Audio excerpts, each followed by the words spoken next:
चलिए स्टूडेंट, आज डिस्कस करते हैं बेसिकली उन स्टूडेंट्स के लिए जो नॉन पीसीएम बैकग्राउंड से है।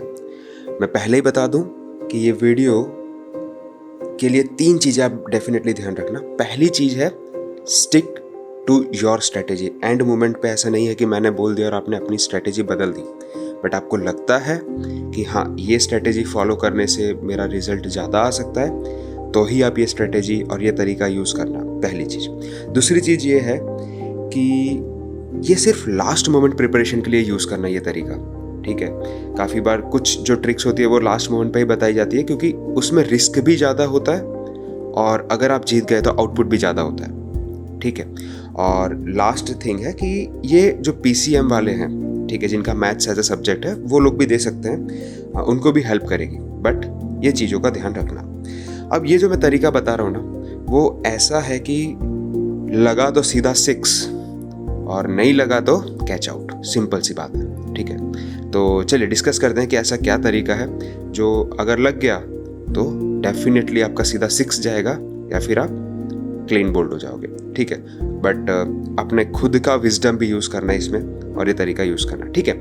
तो सबसे पहला तरीका जो मेरा होता है, ये मैंने काफ़ी वीडियोस में बताया, रैंडमली क्या करेंगे आप। सबसे पहले कोई भी पेपर उठा लीजिए रैंडमली, जैसे सपोज इफ आई टेक कोई भी एक रैंडम पेपर उठाते हैं अपन, ठीक है। चलिए ये 2019 का रैंडमली मैथ्स का पेपर मैंने ले लिया, और ये मैथ्स के लिए मैं बता रहा हूँ, ठीक है। बाकी सब्जेक्ट के लिए अगर आपको लगता है तो आप बताना, बट ये मोर स्पेसिफिकली मैथ्स के लिए है। अब जैसे कि ये रैंडमली मैंने पेपर लिया, आई नो दैट कि मैथ्स आता है, ठीक है।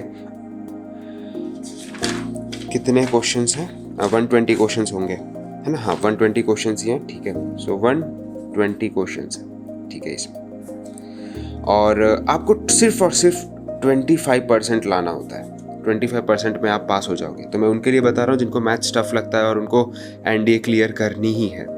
तो फर्स्ट तरीका क्या होता है कि आप सीधा क्वेश्चन पेपर पे चले गए, क्वेश्चंस देखना स्टार्ट किया, ठीक है। नाउ अब दूसरा तरीका क्या है ना, क्वेश्चन पढ़ना स्टार्ट करना फ्रॉम द फर्स्ट क्वेश्चन, ठीक है। जैसे मैंने क्वेश्चन पढ़ा कि what is the nth term of sequence this, और ये अजीब सी चीज़ लिखी हुई है। सपोज मैं साइंस बैकग्राउंड से नहीं हूँ तो मुझे ये बहुत अजीब सा लगेगा कि यार ये पता नहीं क्या लिखा है। फिर मैं क्या करूँगा, क्वेश्चन पढ़ा, समझने की कोशिश की कि ये बोलना ऐसा कुछ चाहता है, तकरीबन लाइक समथिंग लाइक दैट, कि what is the nth term of a sequence. ये सीक्वेंस है, उसका nth टर्म क्या होगा, तो उसका आपको बताना है।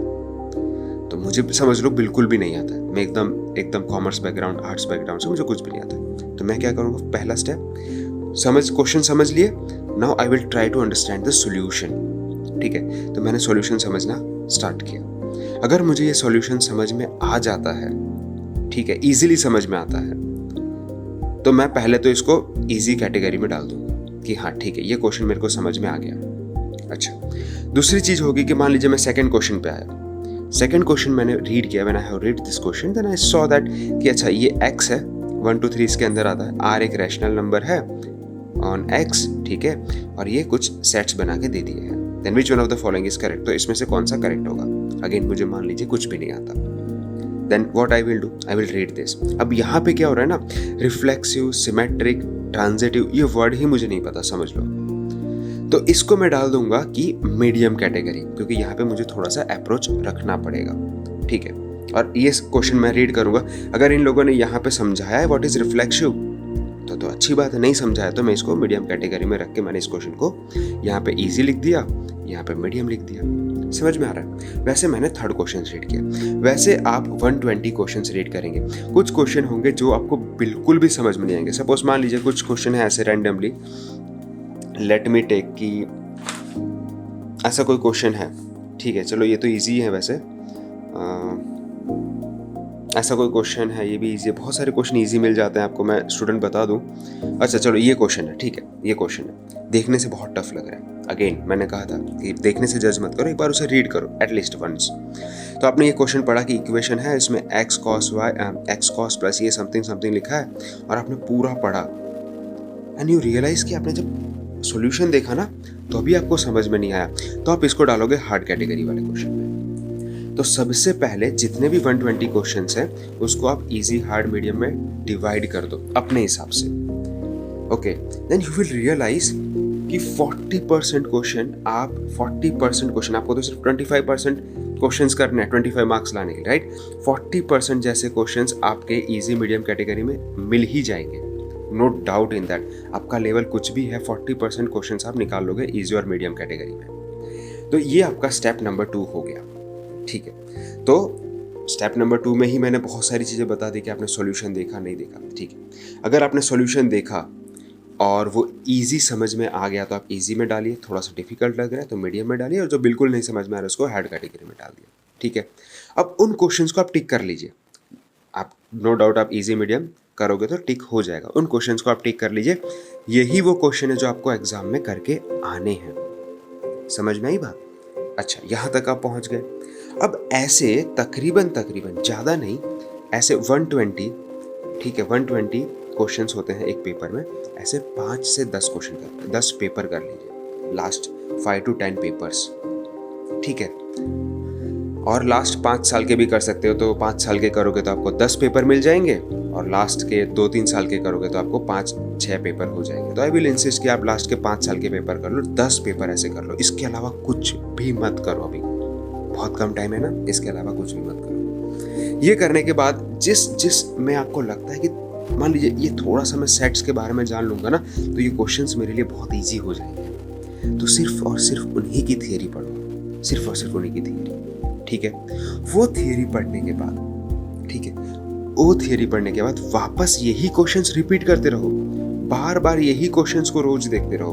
रोज मीन्स कुछ रूल्स बना के, कुछ स्ट्रेटेजी बना के इन्हीं क्वेश्चंस को देखते रहो, और इसके जैसे और भी क्वेश्चंस देखते रहो, इसके जैसे उसी टॉपिक के रिलेटेड। तो वो तो आपको प्रैक्टिस सेक्शन में यहाँ पे मिल ही जाएंगे, जहाँ पे भी प्रैक्टिस क्वेश्चंस होते हैं ना, वो चैप्टर में आपको मिल ही जाने वाले हैं। बिलीव मी, ये स्ट्रेटेजी अपना के देखो, ठीक है। और पहले अपना विजडम लगाना। अगर आपको लगता है कि नहीं ये स्ट्रेटेजी आपके लिए काम करेगी, तो इसको डेफिनेटली, आपके पास टाइम हो तो एटलीस्ट 7 डेज तो करके देखना, ठीक है। कभी भी कोई भी चीज़ अगर नहीं होती है अपने लिए, तो उसको एक बार ट्राई करना चाहिए, ठीक है। और आपको लगता है कि नहीं, yes this will work for me, ये मेरे लिए काम कर रहा है, तो डेफिनेटली आपको बहुत ज़्यादा हेल्प हो जाएगी, ठीक है। जो चीज़ समझ में नहीं आती, एंड टाइम पे मैं ये कहता हूँ कि उतनी चीज़ को रट लो। हाँ, अगर आपके पास टाइम होता तो मैं हमेशा ये कहता हूँ कि समझ के पढ़ो, बट टाइम नहीं है, कोई गोल है, कोई एम है, तो कुछ चीज़ अगर रट लोगे तो कोई प्रॉब्लम नहीं है उसमें, ठीक है। तो आई होप जितने भी डाउट्स हैं रिलेटेड टू द मैथ्स, ठीक है, किस तरीके से तैयारी करें, ये one of the best thing जो मैं आपको बता सकता था, ठीक है। अगर आप फिर भी पूछोगे तो मेरा तो यही अप्रोच रहेगा for non science background students, कि आपको यही तरीका सबसे बेस्ट है। या फिर आपके पास 2 साल हैं, बहुत टाइम है, तो आराम से सब कुछ पढ़ते पढ़ते करो। टाइम नहीं है तो इसको यूज़ करो, ठीक है। इसी के साथ मैं अपना वीडियो एंड करता हूँ। आशा करता हूँ अप्रोच पसंद आएगा। Thank you so much. जय हिंद, वंदे मातरम।